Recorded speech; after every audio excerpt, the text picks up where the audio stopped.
بسم الله الرحمن الرحیم.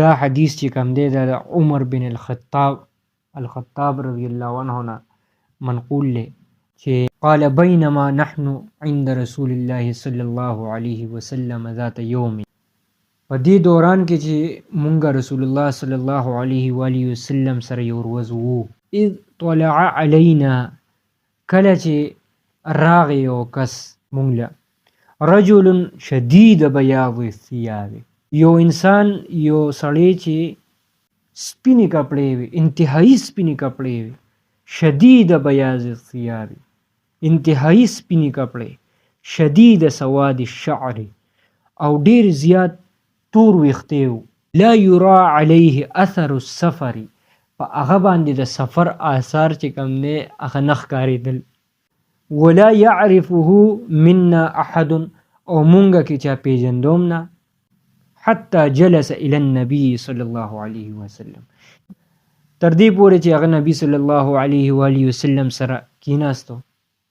دې کې یو پیغام دی چې ډېر زیات سپینې کپړې وي، ډېر زیات تور ویښته وو، د سفر څه آثار پې نه، لکه چې سفر د صحرایي، لکه په عرب کې په هغه وخت کې چې په اوښ باندې د ډېر لرې نه سفر وکړي، نو لکه د هغه سپینې کپړې خو به داسې نه وي، د هغه کپړې خو به چې کوم دی نو لږې غونته کې څښا شوې به وي. او ولا یعرفه منا احد، په مونږ کې چا پیژندوم نه، نو لکه د دې ځای هم نه و.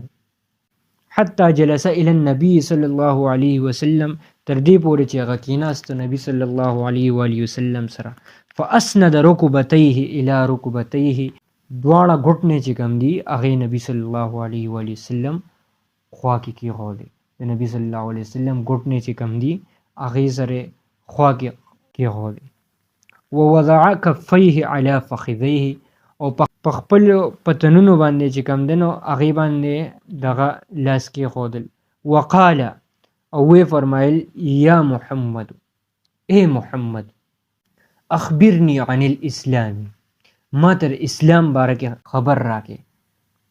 نبی صلی الله علیه و وسلم فرمایل، قال الاسلام ان تشهد ان لا اله الا الله وان محمد رسول الله. نبی صلی الله علیه وسلم ورته فرمایل چې اسلام دا دی چې ته ګواهي ورکې چې نشته لایق د عبادت معبود نشته دی مگر الله تعالی، وان محمد رسول الله، او محمد صلی الله علیه و وسلم چې کوم دی د الله تعالی رسول دی، وتقیم الصلاة، او تو منځ قایم کې، وتؤتی الزکاة، او تو زکات قایم کې، وتصوم رمضان، او تو د رمضان روجې چې کوم دی نو هغه ونیوي، وتحج البیت ان استطعت الیه سبیلا، او ته چې کوم دی نو حج وکړې، او که چېرې ستا استطاعتي د سفر استطاعت بالبدن او استطاعت بالمال چې دا د ستا نو ته حج وکړي. دا ارکان شو د اسلام. نبی صلی الله علیه وسلم د اسلام تعریف وکړو. بیا هغې څه وفرمایل؟ قال صدقت، هغې وفرمایل چې صدقت، تاسو رښتیا ووایئ. فعجبنا له یسأله ویصدقه. عمر رضی الله عنه فرمایي چې مونږ ډېر تعجب کې شو، مونږ ډېر حیران شو په هغې باندې چې یسأله ویصدقه، هغې تپوس هم کوي او هغې تصدیق هم کوي. قال فاخبرني عن الایمان، بیا چې کوم دی نو هغې وفرمایل چې اخبرني عن الایمان، ما ته د ایمان باره کې وفرمایل. قال ان تؤمن بالله وملائکته وکتبه ورسله واليوم الآخر وتؤمن بالقدر خیره وشره. نبی صلی الله علیه وسلم ورته وفرمایل چې ایمان دا دی چې ته ایمان روړې په الله باندې، ایمان یعنی یقین، چې ته په الله باندې یقین وساتې، د هغې په فرشتو باندې، د هغې په کتابونو باندې، او د هغې په رسولو باندې، په رسولانو، او په آخرت پر ورځ باندې، او د خیر او د شر چې د الله تعالی د طرف نه دی، دا ایمان دی. قال صدقت، هغې وفرمایل چې تاسو رښتیا وایئ. قال فاخبرني عن الاحسان، دین پس چې کم دی نو هغې عرض وکړو چې احسان باره کې وفرمایي. قال ان تعبد الله كأنك تراه. نبی صلی الله علیه وسلم ورته وفرمایل چې ته داسې عبادت وکړې گویا چې ته الله تعالی وینې. فإن لم تكن تراه فإنه يراك. او که چېرې ستا دپاره ممکن نه وي د هغې لیدل نو هغې تا ویني. قال فأخبرني عن الساعة.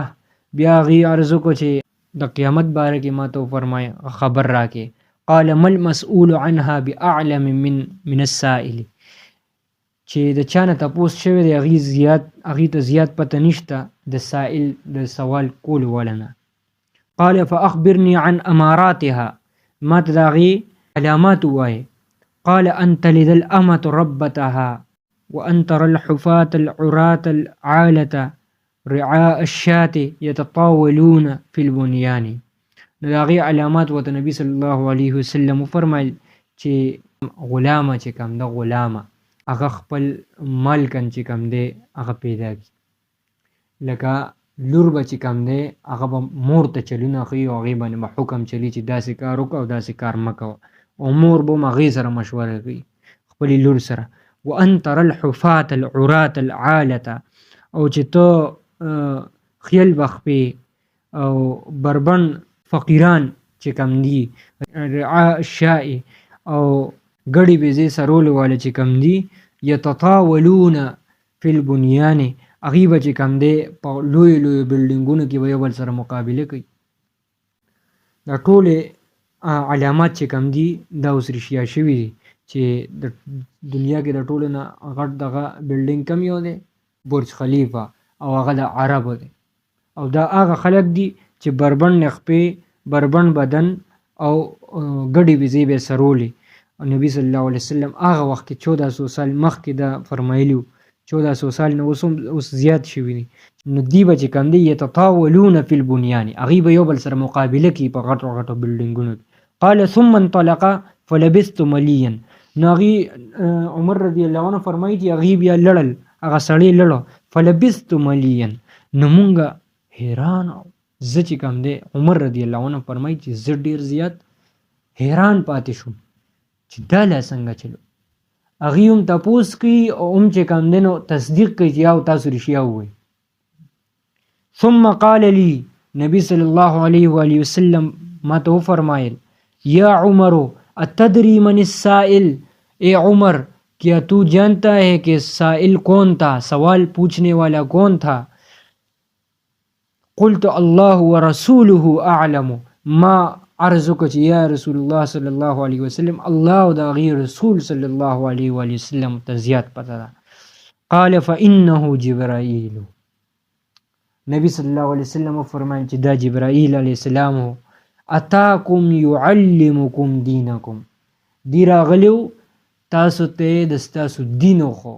اوس په دې کې به مونږ لږ غونته کې په دې باندې لږ تشریح کوو چې ګوره لومبې هغې د اسلام تپوس وکړو. بني الاسلام على خمسة ارکان فی دین. 15 ارکان دي په اسلام کې. هغې ورته هغه وفرمایل چې ان تشهد ان لا اله الا الله وان محمد رسول الله. کلمه طیبه شوه لا اله الا الله محمد رسول الله. تقیم الصلاة نماز وتؤتي الزکاة زکات وتصوم رمضان روزه وتحج البيت ان استطعت الیه سبیلا حج. 15 ارکان دا اسلام شو. یو مسلمان وړه درجه ده. بیا ورپسې مؤمن د هغې نه اوچته درجه ده. بیا ورپسې محسن چې کوم دی نو دا د ټولو نه اوچته درجه ده. په 3 نمبر باندې محسن دی او په 2 نمبر باندې مؤمن دی. نه چې هغې بیا صدقته او دا یې فرمایل او بیا چې کوم دی نو د ایمان باره کې تپوس وکړو. نو ایمان څه شی دی؟ اوس د ایمان ده ان تؤمن بالله وملائکته وکتبه ورسوله. اکه ایمان مجمل او مفصل لی.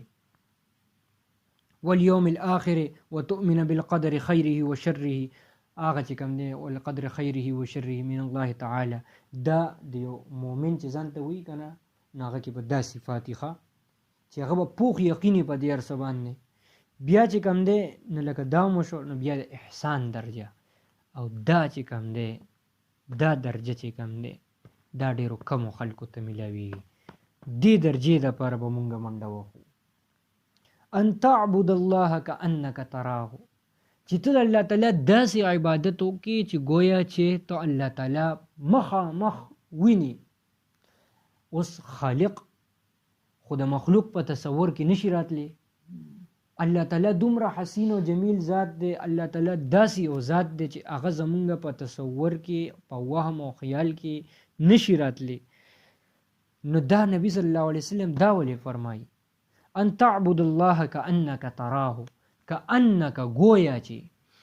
نو دا نبی صلی الله علیه وسلم په دې وجه فرمایي چې ته هغه ایمان روړه، هغه ایمان، هغه یقین، هغه پوخ کامل یقین روړه چې ته الله تعالی ته مخکې ولاړې او ته دا تصور کې چې گویا چې زه الله تعالی وینم.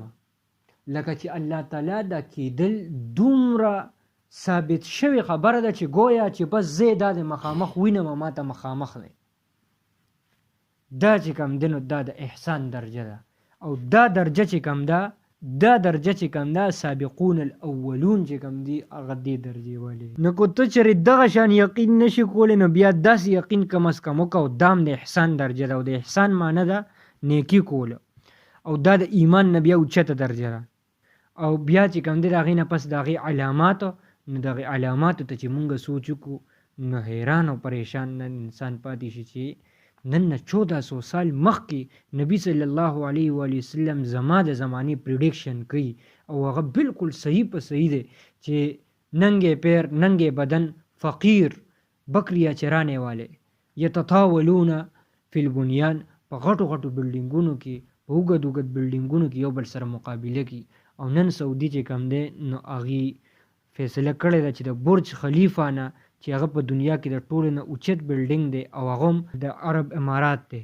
خو نو هغې کې هم چې کم دی نو د دواړو عربو ملکونو یو بل سره مقابله چلیږي او دا نور به هم راځي د عربو کې. نو دا چې کم دی نو دا حدیثو او دا جبرائیل علیه السلام او نبی صلی الله علیه وسلم وفرمایي چې دا جبرائیل علیه السلام او تاسو ته د ستاسو دین خولله راغلی و.